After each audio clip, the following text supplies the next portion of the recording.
Ah, il peut plus parler, le pauvre. J'avoue qu'on y croyait, mais je ne croyais pas que ça allait à tourner comme ça. Bonjour à tous et bienvenue sur une nouvelle interview de la Minute OM. Vous le savez, mon ami Bilal, mon partenaire, est absent pour le moment, mais c'est pas grave, car aujourd'hui, on a l'immense honneur d'avoir un ancien Olympien, champion de France avec l'OM, Vitorino Hilton. Vito, comment ça va? Bonjour, ça va très bien, merci. Et vous? Ouais, très bien. Bah écoute, j'ai l'impression que ça va bien parce que j'étais au stade pour les 125 ans de l'OM et il y a un joueur qui sortait un peu du lot.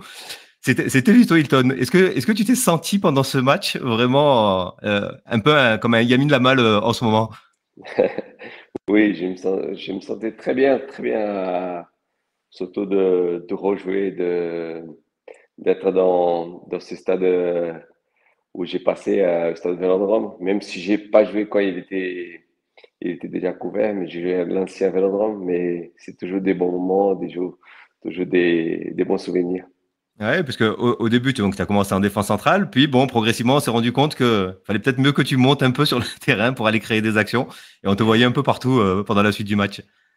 Oui, oui, en plus, à un moment, on était mené, il fallait qu'on revienne. Après, ils ont dit, bon, vas-y, va défendre. Si toi, t'as la possibilité de faire des efforts, de répéter les efforts encore. Et après, moi, je dis, bon, je fais une autre carrière maintenant, carrière de milieu attaquant.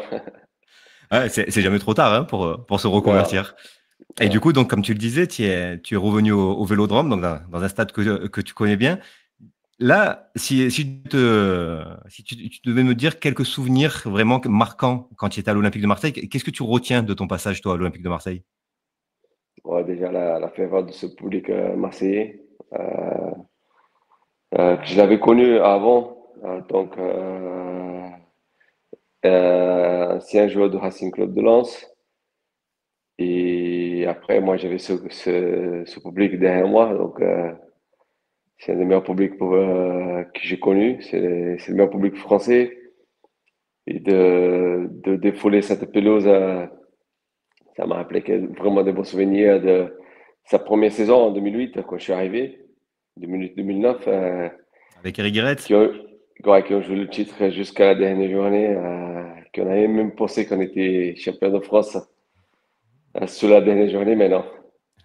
Ouais, c'est l'année où malheureusement Bordeaux fait cette série à Ouais, la fin, ça n'arrête pas de gagner. ouais. Que- comment vous l'avez vécu avec le groupe, justement, de se dire que à un moment donné, moi je me souviens, moi en tant que supporter, à cette époque, je me disais, non mais Bordeaux, à un moment donné, ils vont rater un match, ils vont rater un match, ils vont rater un match, et jusqu'à la fin, ils ont tout gagné. C'était dur à vivre ça de l'intérieur. Ouais, après, nous, on se disait entre nous, il fallait que nous aussi, on fasse pas un faux pas. Il fallait attendre que Bordeaux il fasse ce faux pas qui nous allait aider à être champion de France. Mais voilà, ils ont fait un parcours pas fait à la fin. Ils sont allés gagner un dernier match à Caen 1-0 sur un corner, je crois, qui marque. Mais nous, on avait battu, je crois que c'était Rennes à domicile, dernier match. 4-0. Et puis, mais, ouais, 4-0, mais malheureusement, on n'a pas gagné le titre. Ouais, je m'en souviens de cette année-là, mais c'est une année qui, justement, on était dans la continuité, on progressait, et justement, c'est ce qui a amené au titre l'année suivante. Et quand je me suis penché vraiment sur tes années à toi, je me suis rendu compte que toute ta carrière, mais vraiment jusqu'à la fin, tu as fait des saisons pleines, à plus de 30 matchs, à une exception près, en fait, c'est les 2 années avec Deschamps à l'OM. C'est les seules années où vraiment tu n'étais pas titulaire indiscutable. Ça a été dur à vivre ça en tant que joueur? Ouais, dur, on va dire que par moment, oui. Mais après c'est le choix d'entraîneur. Peut-être il préfère des défenseurs avec d'autres profils. Ouais. On va en reparler Après, un peu plus tard d'ailleurs, ouais. du fait des profils. Et voilà. Et après je suis un joueur je suis pour collectif. 2009-2010, c'était une année merveilleuse parce que on a gagné la Coupe de la Ligue déjà. La Coupe de la Ligue déjà, Ouais. Quelle c'était finale contre Bordeaux? C'était voilà. Et d'arriver à Marseille et voir tout ce public au Vieux-Port. Là, j'ai eu la confirmation comme quoi Marseille, c'était vraiment un club à part. Ouais, c'est vrai. C'est vrai. Mais tu te rends compte que c'est le dernier titre de champion de France de l'OM qui était. Ça, c'est une anomalie qui, Voilà. j'espère, sera corrigée un jour. Avant de passer vraiment, parce que tu m'as fait une vraie passe D là sur le profil des défenseurs, avant de passer vraiment sur la partie purement tactique, il y a un dernier petit souvenir dont j'aimerais te parler à l'OM. Alors, c'est à la fois un bon et un mauvais souvenir, je pense. Tu vas me dire ce que toi tu en penses. Mais si tu veux, je vais te montrer une image et elle est révélatrice de, pour moi, la difficulté de jouer un joueur qu'on ne connaît pas encore et qui est un futur phénomène. Donc, est-ce que ça te parle, cette image-là, Ah de, oui, de toi à l'OM ah oui. en tant que Ah oui, supporter? ça me parle à l'Ajax. À l'Ajax, Exactement. Louis Et en tant que Suarez, spectateur, quand je vois ce il match-là, était moi, je me dis, qui c'est ce joueur? En fait, à la fin du match, je me dis, ah mais oui, qui c'était ce phénomène devant? Est-ce que tu as eu cette sensation, toi aussi? exactement. Ah oui, exactement. Ah, il m'a fait beaucoup de travail sur ce match-là. Ouais, Et c'est un bon après, je me suis souvenir dit, parce qu'il y a la waouh, qualif au bout, waouh, mais waouh, en tant que défenseur, vraiment, quand tu joues un joueur de ce type-là, c'est-à-dire un joueur que tu ne connais pas du tout, j'imagine que tu n'en avais pas du tout entendu parler de lui avant de le jouer, non, non. quand tu te rends compte qu'au fur et à mesure que le match avance, que tu as vraiment un phénomène en face de toi, comment tu réagis sur le terrain? Comment tu le vis? C'était un joueur qui était imprévisible, on va dire. Euh, il jouait tous les ballons. Pour un défenseur, c'est ça le plus dur quand tu as un attaquant tous les ballons, il se bat, il se donne à fond pour essayer de t'éliminer, de t'empêcher de sortir proprement.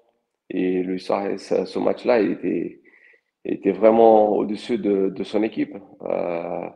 Et je me suis dit, waouh, c'est vraiment un très, très grand attaquant. Et puis pour la suite, on a vu vraiment Ouais.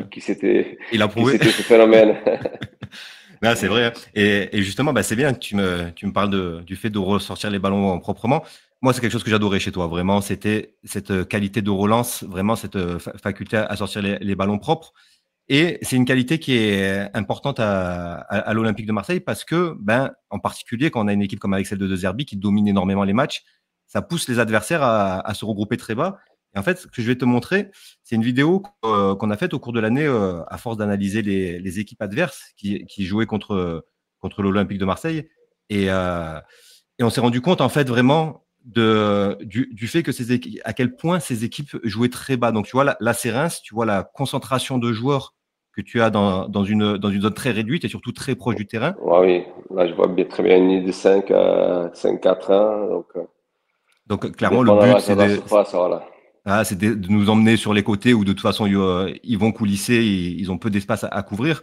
Et en fait, c'est une configuration qu'on va retrouver très souvent. Le paroxysme de ça, pour nous, ça a été Lens, où ils étaient quasiment toute l'équipe, tu vois, regroupée dans Ah leur oui, surface de réparation. Et donc, cette configuration, pour te dire à quel point ça a été dur cette année, c'est qu'on a même Lyon qui a joué dans cette configuration-là au Vélodrome, dans un profil très très bas. Et en fait, moi, ce que je trouve, et c'est là que j'aimerais avoir ton avis, surtout puisque tu as la double casquette, tu as été joueur en Ligue 1, à l'OM en plus, et tu as maintenant fait une partie dans le staff, donc avec un œil plus extérieur. Pour moi, vraiment, ce qu'on essayait d'expliquer, c'est la difficulté quand tu es joueur de contourner ces blocs-là, particulièrement en Ligue 1 où les joueurs sont très forts physiquement. Donc, ils peuvent fermer les espaces très rapidement derrière. Et c'est ce qu'on explique. Je trouve qu'on a été très dur avec l'OM cette année parce que je trouve que c'est très, très compliqué vraiment de bouger ces blocs bas. Qu'est-ce que tu en penses, toi, avec ton œil de joueur, vraiment, qui était un joueur relanceur, qui donc devait construire du jeu de l'arrière? oui, moi que j'aimais sortir le ballon proprement parce que être un défenseur, entre guillemets, on va dire à la base, c'est facile parce que le ballon arrive, on sort de la surface et on dégage le danger, c'est fini. Mais non, moi, il fallait voilà, on récupère le ballon et on le garde de suite. Mais quand on joue contre des équipes que de suite, ils ont le bloc bas comme ça, bien compact, après c'est dur de contourner ce bloc-là. Et après, on voit les grosses équipes, on voit le Barça. Moi, je regarde le Barça. Il a on va dire, le côté individuel. C'est là qu'ils arrivent à s'en sortir parce que quand tu as des joueurs comme Rafinha, Lamine Yamal qui l'ont un contre un quand il y a des blocs assez compacts comme ça, ils font la différence. Et on a vu l'OM cette année. Gruniod, il a montré plusieurs fois que c'était lui l'homme de la situation Ouais. qui a permis l'OM de marquer beaucoup de buts. On allait en contre un, on faisait la différence tout seul. Ou avec des frappes, c'est vrai, Oui, mais des du coup, frappes voilà, lointaines. il y a la possibilité de frapper de loin, mais dans la construction du jeu, c'est vraiment très très difficile. C'est-à-dire que toi, qui es défenseur central, tu vas être obligé d'avancer au maximum au final pour vraiment essayer de créer toi en premier, un premier décalage.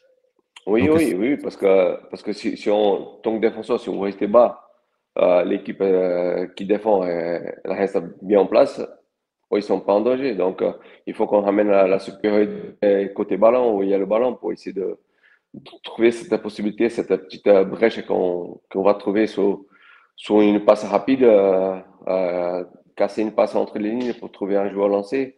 Et c'est là qu'on peut casser un bloc comme ça. voilà, donc ça veut dire jouer très haut, ça veut dire monter le ballon, et ça veut dire laisser des espaces dans ton dos. Donc ça, Oui, c'est la deuxième chose que j'aimerais te montrer. C'est, ben, en fait, tu vois, ça fait des années que les supporters disent, oui, on a du mal à trouver des bons défenseurs centraux à l'OM. Et moi, ce que je leur réponds, c'est parce que ça demande beaucoup, beaucoup trop de qualité. Donc, comme tu le disais, il faut être capable de porter le ballon, d'aller de l'avant, d'être bon techniquement, mais il faut aussi de grosses qualités athlétiques. Et ça, on l'a vu c'était le match de Toulouse qui était le plus révélateur. Si tu veux, tu vois, sur des contres où vraiment les équipes sont lancées, ben, tu vois, la Kondogbia, il avait beaucoup d'avance, mais au final, ça reste de la course pure. C'est à la vitesse où avec tout cet espace dans le dos, l'attaquant va le prendre. Et la deuxième situation, elle est encore plus criante. Alors, peut-être que les milieux n'ont pas fait leur travail, ils auraient dû empêcher la passe, mais tu vois que là, Kondogbia, il est quand même proche de son joueur. C'est juste que le joueur va beaucoup plus vite que lui. Et donc à la fin, il se retrouve avec de l'avance. Et donc, c'est pour ça que moi j'aimerais ce que j'aimerais savoir, c'est toi, en tant que défenseur qui est fort techniquement, mais qui n'était pas le plus rapide, est-ce que c'était pas trop dur finalement en Ligue 1 à l'OM parce que aussi fort que tu sois, finalement, à un moment donné, c'est que de la course. Il faut aller à la course derrière. oui, c'est que de la course, mais moi, le football aujourd'hui, il nous demande, nos joueurs, nos défenseurs, de monter avec le ballon, de créer la supériorité numérique. Mais après, c'est là où qui manque pour certains défenseurs, qui moi je regrette beaucoup, c'est que avant tout, nous sommes des défenseurs. Dès qu'on a donné le ballon, il faut de suite être prêt à la perte. Parce que le danger le plus flagrant, c'est quand notre équipe a le ballon. C'est qu'on a le ballon, qu'on veut D'exploser. participer, on veut se proposer, et là on le perd. Et des fois, on n'est pas en place, on n'est pas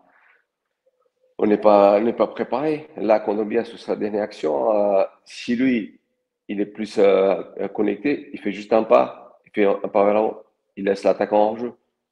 Donc, c'est des Ouais, petits c'est détails. par le Ouais. positionnement que tu Non, peux corriger ça. ouais, non, c'est des petits détails. Voilà, parce que on sait que c'est une équipe qui va avancer pour essayer de récupérer le ballon.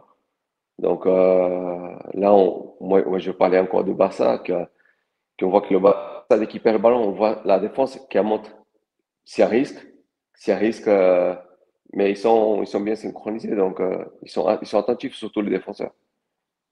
Ouais, et en fait, si tu veux, moi, je regarde beaucoup la Ligue 1. Vraiment, c'est un championnat que Ouais. j'adore.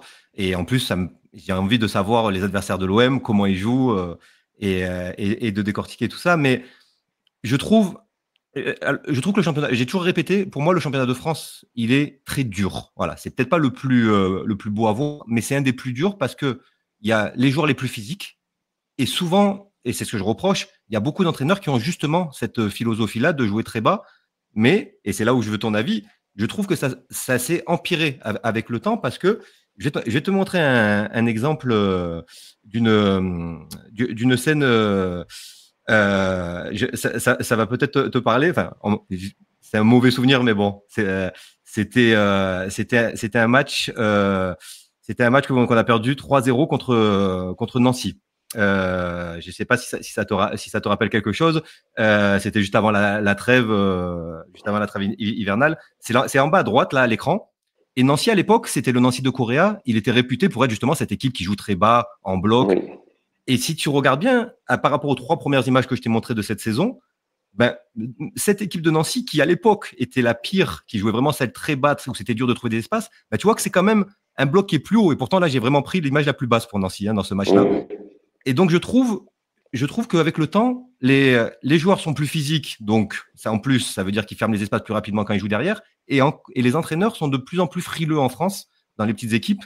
Et donc, ben, je trouve que ça manque d'ambition dans le jeu. Est-ce que toi, tu ressens que ça a été, qu'il y a un peu eu cette mauvaise évolution globalement en France? Là, je te parle vraiment des petites équipes qui rencontrent des grosses équipes.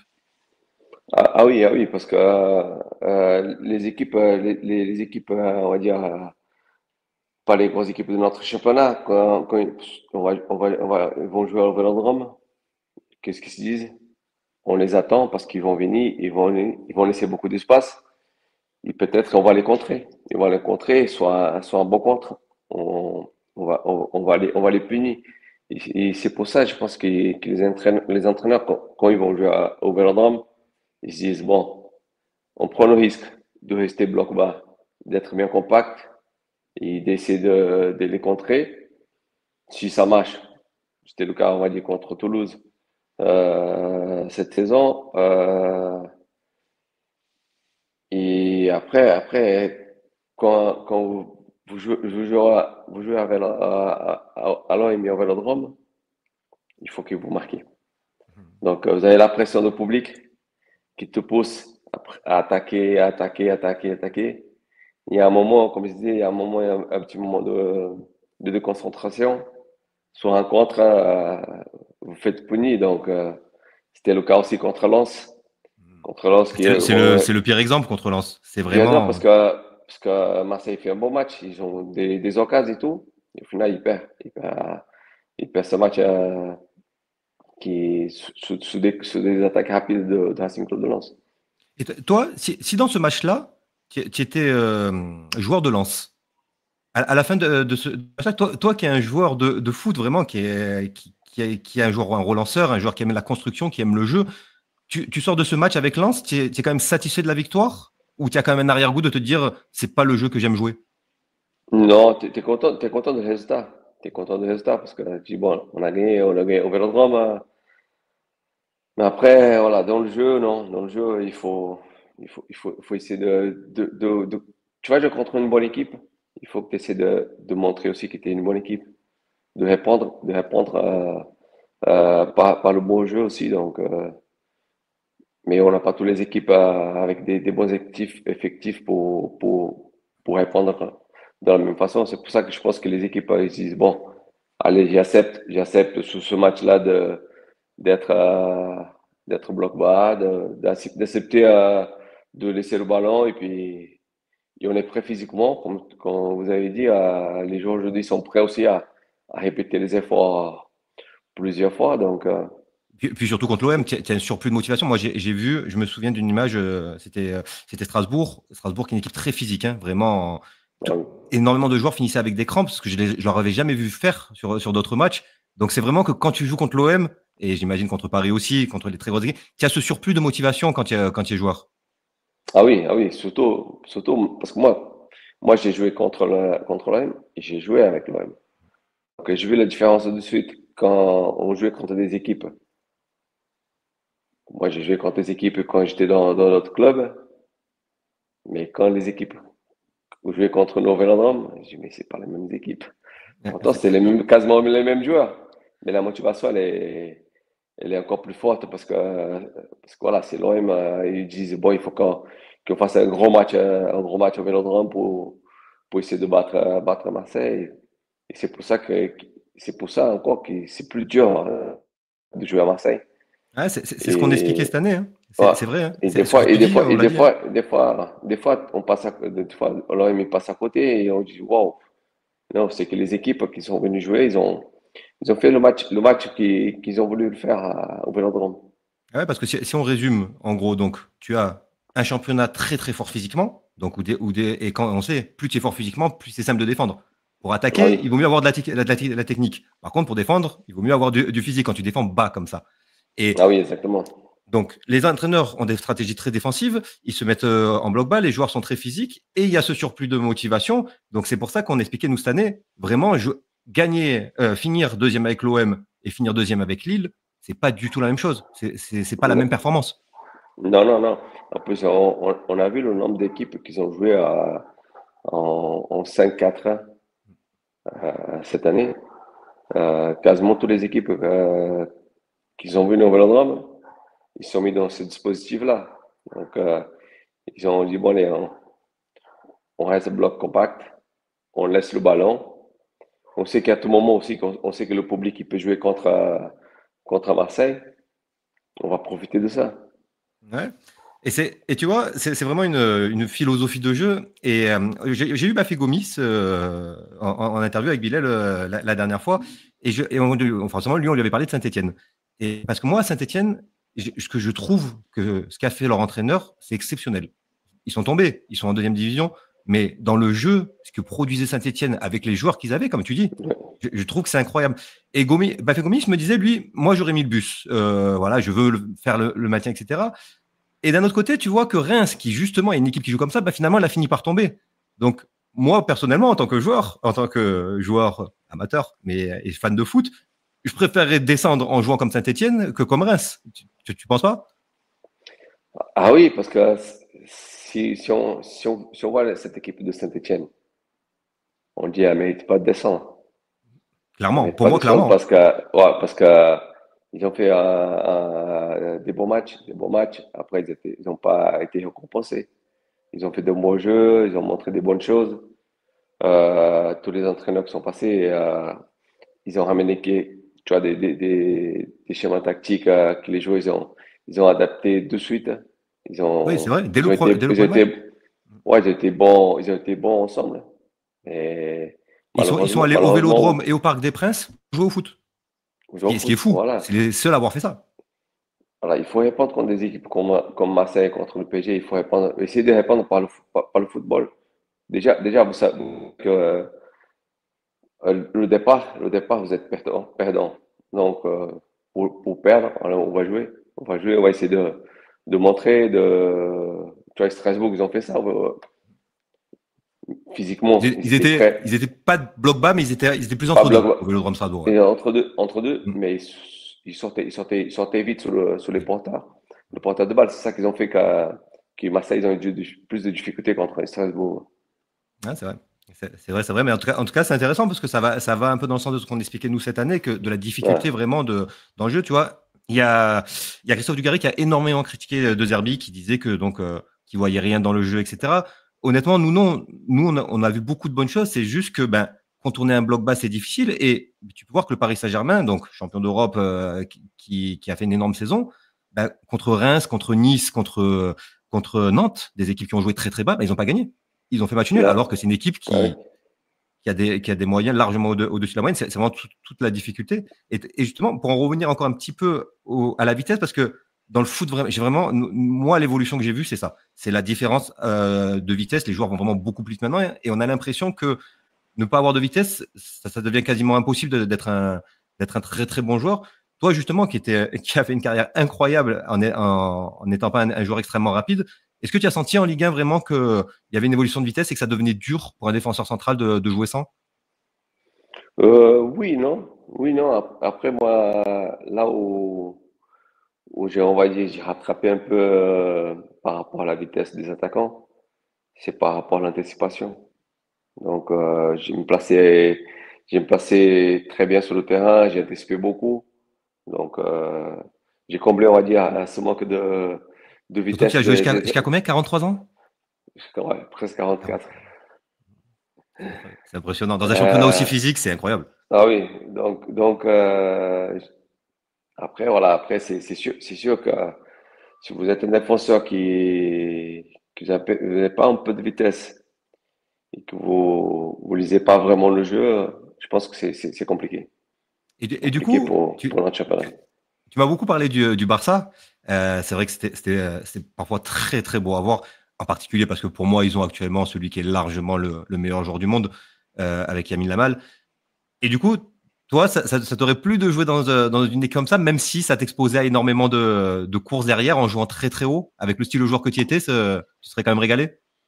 Ah oui, j'ai très, très bien parce que, comme j'ai dit, moi j'étais toujours concentré sur la perte de balle. Donc, des fois, on perdait le ballon, j'ai anticipé. Et je dis, mais il est là, il est déjà là. Donc, même si on laissait cette profondeur, euh, par la lecture de jeu, j'ai essayé de rattraper cette perte de balle et cette profondeur qu'on voit ces équipes qui laissent beaucoup. Et aujourd'hui, là, en Ligue 1, est-ce qu'il y a des défenseurs centraux vraiment qui te plaisent énormément, dont le style de jeu te plaît, que tu trouves qu'ils sont vraiment très très bons? Depuis qu'il est arrivé au PSG, Marquinhos, et moi je l'aime bien parce que je C'est me un vois Brésilien. beaucoup, je me vois beaucoup dans son jeu aussi. Donc, Balézy, il est revenu très très bien cette saison-ci. Il a fait vraiment, c'était le patron de la défense de Marseille. Après, tu as des défenseurs qui, on va dire, sur le 1 contre 1, ils sont bons, mais après, il manque un peu de sortie proprement, Ouais. d'être un peu plus joueur. C'est bien parce que les deux joueurs que tu m'as dit sont quand même rapides. Tu vois, pour comme Ah quoi, oui, ça. ça le nécessite. Et donc, du coup, ben, on parle de Marquinhos, de Brésilien. On va parler un petit peu du Brésil. Parce que moi, personnellement, je suis passionné de Coupe du Monde. Vraiment, la Coupe du Monde, c'est juste après l'OM, c'est ma deuxième plus grande passion dans le football. Et ben, on se rend compte que le Brésil en Coupe du Monde, depuis plusieurs années, ça devient très, très, très compliqué. Donc, le dernier titre, c'est en 2002. Et il y a eu toutes ces générations qui ont pas réussi à exploser, voire même la génération 2014 qui s'est crachée en demi-finale. Donc, comment c'est perçu là en ce moment au Brésil, la sélection nationale? Est-ce qu'on sent qu'on est dans un creux générationnel? Pourtant, il y a des bons joueurs encore. Oui, il y a des bons joueurs, mais on n'a pas une équipe nationale. C'est ça la difficulté. C'est la difficulté parce que quand on regarde un peu tous les championnats européens, les championnats brésiliens, on voit des très très bons joueurs. Mais tous les entraîneurs qui sont passés, ils n'ont pas réussi à faire une équipe pour qu'ils puissent jouer ensemble. Depuis 2002, on n'a pas vu ce Brésil qu'on a l'habitude de le voir.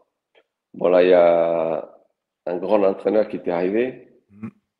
On va voir s'il va être capable de faire au Brésil cette équipe que tous les Brésiliens ils attendent. Ouais, il y a encore des bons joueurs, c'est vrai, et c'est une certitude, hein. Il y a de la qualité, surtout offensivement, mais quand même, quand tu te replonges sur la génération qui allait de 98 à 2006, c'était quand même une qualité largement supérieure. Il y a quand même, je trouve qu'il y a quand même une perte de qualité, tu vois. C'est quand même, il y avait quand même Kaká, Ronaldo, Adriano, Rivaldo, Ronaldinho. Derrière, des joueurs comme Emerson, peut-être que des joueurs comme Dunga, Emerson. Est-ce que tu en as encore aujourd'hui? Il y a eu peut-être Casemiro pendant un temps, mais est-ce que tu as encore ce milieu qui te tient le milieu au Brésil? Non, c'est ça qui nous manque un peu. C'est ça qui nous manque un peu parce que après, bon, les attaquants, t'as Marquinhos, oh, pas Marquinhos, Rafinha, t'as Vinicius Junior, t'as Rodrigo, t'as Gabriel Martinez, Martinelli, pardon. Donc, après, au milieu, t'as Casemiro, c'était lui le patron de ce milieu de terrain. Mais là, voilà, avec l'âge, on se dit, bon, il est moins performant qu'avant, mais on n'a pas trouvé encore ce joueur qui peut être on va dire, le Dunga de l'époque. Ouais, puis même en numéro 9, ça fait quand même très très longtemps qu'il n'y a pas eu un numéro 9. Ben, comme ceux qui se sont enchaînés, hein. De toute façon, les deux derniers titres, l'attaquant c'était Romario, celui d'après c'était Ronaldo. On adore. Et depuis, quand tu regardes les Coupes du Monde qui se sont enchaînées quand même, bah, tu as eu Fred, tu as eu Luis Fabiano. C'est pas des mauvais joueurs, c'était pas des mauvais joueurs, mais c'est pas des joueurs de classe mondiale. Même là, Non, actuellement, les derniers qui ont eu, Firmino, tout ça, c'est pas du niveau des attaquants qu'il y a eu avant. non, bien sûr, c'est ça qui nous manque, hein. Après, le football, il fait que les joueurs, les jeunes, ils se disent, bon, il faut que j'ai joué au côté, j'ai joué il y est pour essayer de dériver de ça. Si on regarde le football actuel, tu n'as pas beaucoup vraiment d'avant-centre. Euh, tu as Lewandowski encore qui reste vraiment un attaquant de pointe, hein, Harry Kane. Ouais. Euh, Et ils commencent à prendre de l'âge, en plus, les deux. Donc, ouais, les quand on tout se jeunes prend de joueurs. l'âge, ouais. Et T'as plus un attaquant qui dit, allez, bon, tu fais l'effort d'être devant, d'être vraiment un Ronaldo à la surface. Bon, même si Ronaldo, c'était pas bon, c'est l'attaquant qui restait, qui restait sans bouger, mais tu lui donnais le ballon, tu savais il avait marqué. Bon, il savait tout qu'il faire. pouvait là, voilà. C'est le joueur le plus fort que j'ai vu jouer de toute Ah, ma vie. moi, pareil. Moi, Ouais, pareil. ouais, On parle beaucoup de ouais. on parle beaucoup de Ronaldinho, mais moi, je dis que Ronaldo, c'était, Je pense que tout ce que faisait Ronaldinho, Ronaldo pouvait le faire, mais à l'inverse, peut-être pas parce que Ronaldo allait beaucoup plus vite. Il avait ouais, la profondeur, ouais. cette vitesse. Et globalement, au-delà du Brésil, je trouve que il y a une et justement ta longue carrière, elle va pouvoir me parler pour moi et peut-être me dire si j'ai raison ou si j'ai tort, mais je trouve qu'il y a une perte de qualité technique. Et quand je dis technique, c'est dans la passe particulièrement des joueurs de passe qui trouvent des intervalles de passe, comme il y a eu des très grands, les Laudrup, Zidane, Hadji, Stojkovic, Enzo Schifo, ces joueurs-là qui après, on a quand même eu Kroos, De Bruyne et Modric, mais on commence à les perdre, je trouve, ces joueurs de passe. Il y a des joueurs de dribble, de percussion qui restent extraordinaires, comme Yamin Lamal Mm. et Moussiala, mais des joueurs vraiment de passe, Xavi, Iniesta, je trouve qu'on les voit plus et qu'il y a une grosse perte de qualité technique dans ce domaine-là. Est-ce que toi, tu l'as pas ressenti ça dans l'évolution? Oui, t'as beaucoup d'équipes. T'as beaucoup d'équipes qui n'ont pas ce profil-là déjà. Ce profil de ce joueur qui a une bonne passe, une passe décisive à la dernière passe, le joueur qui va casser une ligne entre un bloc et un bloc bas. Peut-être c'est ça qui manque aussi un peu au football, parce que dès qu'on va jouer contre un bloc bas, on dit de suite on va les côtés, on va les côtés. Donc c'est des passes latérales, c'est pas vraiment des passes qui font mal dans le football. Et qu'avant, tu avais des joueurs Et Pirlo. ouais, des Pirlo, ils sortaient des passes qui tu waouh. Même Ronaldinho Gaucho, des fois, il te faisait des passes que tu vois. Il y a que lui qui avait eu cette possibilité-là, il te mettait le ballon. Donc, C'est vrai, c'est vrai. Là, voilà. comme tu me le dis, j'ai en tête une passe extérieure, il est côté gauche extérieur pour Eto'o. Ah oui, c'est ça. Elle Voilà, était c'est ça avec là. le Barça, elle C'est ça là. était Personne ne voit, mais incroyable. il y a que lui qui a vu. Ouais. Non, c'est clair, c'est clair. Et du coup, on a fait un peu le tour de la tactique de ma vision. J'ai essayé de voir toi ton avis par rapport à ton vécu, à ta très longue expérience en Ligue 1. Et toi maintenant ton avenir à toi en tant que futur dirigeant, si j'ai bien compris, tu es en train de passer tes diplômes, c'est ça? Oui, c'est ça. Ouais, j'ai passé là, je viens de finir mon deuxième diplôme, le DOS. Il me reste encore un diplôme, le BOPF, mais je peux pas le passer là, cette année. Il faut que j'attende un an pour m'inscrire pour le passer. Et du coup, ça va être quoi la philosophie de Hilton en tant qu'entraîneur? Ça serait quoi que tu aimerais mettre en place? Ouais, je regarde un peu tous les entraîneurs que j'ai travaillé, surtout un peu là. J'essaie de prendre un peu de tous les entraîneurs, mais je pense que je vais être plus un entraîneur qui va demander l'équipe de jouer. Ouais. J'en Une doute équipe pas. qui joue à ça. Voilà, Et de défendre en avançant. exactement. Et tu vois, donc il va y avoir la partie tactique forcément, hein, philosophie de jeu, etc. Mais de plus en plus, la partie humaine prend une part importante dans la gestion d'un groupe.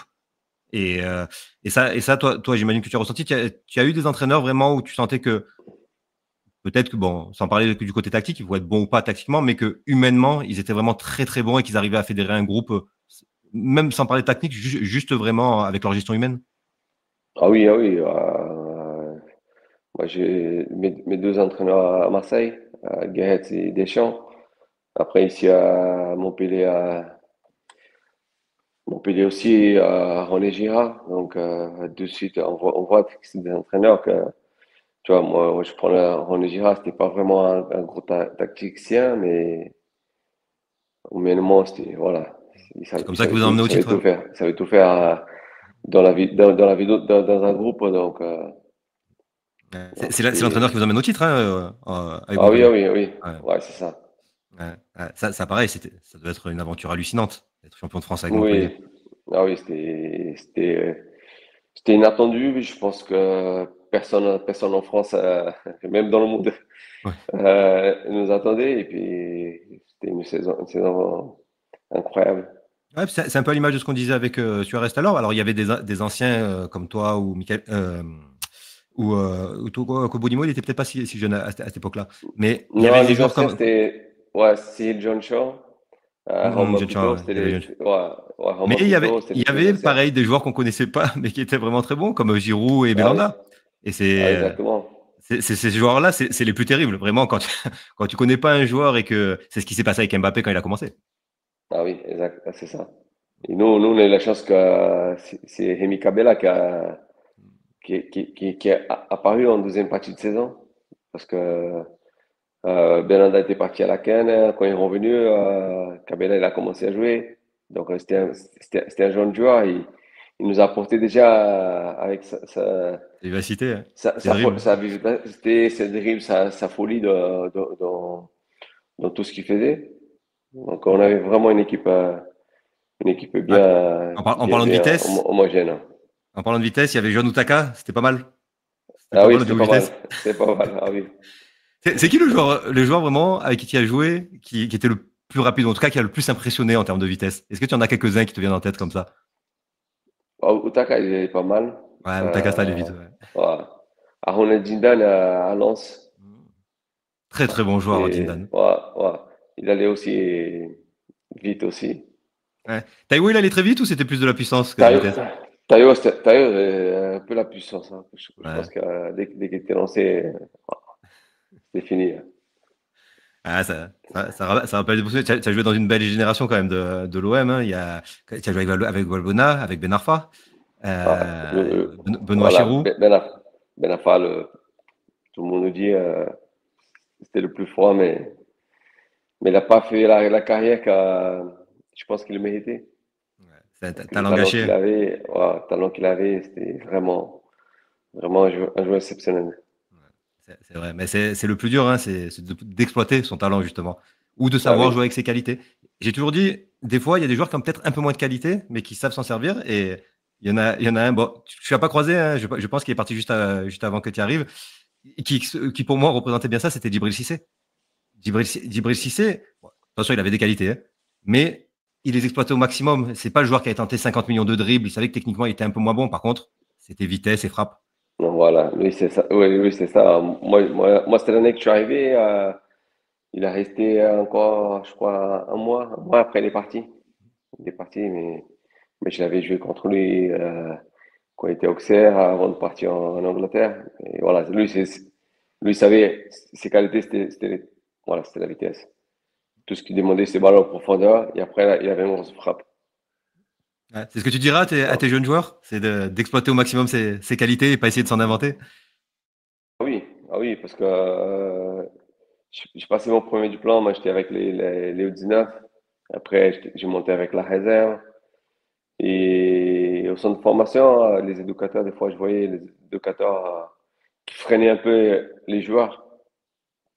Il faut pas les freiner, quoi. Vous savez que vous avez un attaquant qui aime dribbler, tout ça. Après, il faut juste le dire, voilà. Dans ce là vous avez totale liberté. Là, par contre, il faut jouer simple. Il faut pas. Par contre, vous tentez un dribble, vous pétez le ballon. Il faut de suite essayer de le récupérer. C'est ça le plus dur. Moi, ça fait déjà, j'ai pas vu le temps passer, ça fait déjà 39 minutes qu'on est ensemble. Avant de terminer, j'aimerais juste te poser une question sur l'OM actuel. Moi, personnellement, ce que je vois, le projet me plaît énormément. J'aime beaucoup Pablo Longoria, ses idées, j'aime ce que fait Mehdi Benassia, j'aime énormément ce que fait Roberto De Zerbi. Il a été très critiqué. Moi, pour avoir analysé tous les matchs, je trouve que justement, on a été beaucoup trop dur. Comment tu le vois, toi, comment tu as vu cette équipe de l'OM cette année et comment tu le vois, ce projet de l'OM? C'est un bon projet parce que ouais, c'était un projet risqué, on va dire. C'est un projet risqué parce que voilà, quand tu arrives à Marseille, tu présentes ton projet et tout le monde dit waouh, est-ce qu'on va y arriver? Mais au final, c'est voilà, c'était un pari gagnant. Ils sont qualifiés pour la Champions League. Le format de la Champions League, il est différent. Euh, vous savez que vous avez plus de chances de se qualifier pour les phases finales comme l'ancien format. Donc, je pense que Ouais. aujourd'hui, À ton époque, c'était dur, hein, surtout quand tu prends Liverpool ouais. d'entrée. Ah oui. Ouais. Après, aujourd'hui, vous savez que voilà, tout le monde va essayer d'aider l'OM parce que voilà, maintenant, le PSG aussi, ils ont la Coupe d'Europe. Donc, il y a deux clubs français qui l'ont la gagné. On va essayer de la gagner la deuxième fois. Espérons. En tout cas, Vito, merci beaucoup. Franchement, c'était passionnant. Comme je t'ai dit, j'ai pas vu le temps passer. Merci beaucoup pour ton temps. Et écoute, j'espère te revoir très, très rapidement sur un banc de touche et pour mettre en place des idées différentes de ce Bon, que ok. je vois actuellement. Bon, ok, merci beaucoup. Merci à toi. Bon, À allez, bientôt. allez, à bientôt. Ciao, ciao.